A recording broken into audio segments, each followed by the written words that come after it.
Welcome to the Learning Pines YouTube. We hope this video helps. You'll begin by making sure both the PC and the Chromecast device are on the same Wi-Fi network. This is essential so they can discover one another. Once done, open Chrome on your PC or prepare Windows built-in Cast option. Chrome gives tab, window, or desktop choices. Make sure the Chromecast is plugged into the TV and the TV input matches. Now, click the Chrome menu or cast icon so your PC can scan. This first step gets discovery and permissions underway quickly. Next, choose what to cast and why. You can cast a single Chrome tab for video, a window for an app, or the entire desktop for presentations. Once you select the Chromecast device, you'll see options. Choose tab for smoother video, desktop for full control. Make sure to set the audio source and adjust system volume.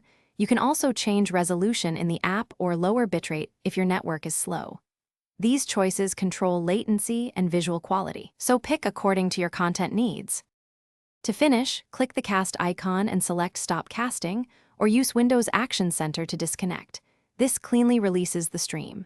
If the Chromecast doesn't appear, restart the router and the Chromecast, and make sure your PC firewall isn't blocking discovery. Once tried, update Chrome and consider a wired Ethernet adapter for the Chromecast or PC for steadier bandwidth. If audio lags, switch from full desktop to a single tab. That reduces encoding load and fixes most playback issues. Thanks for watching. Consider subscribing if we helped you.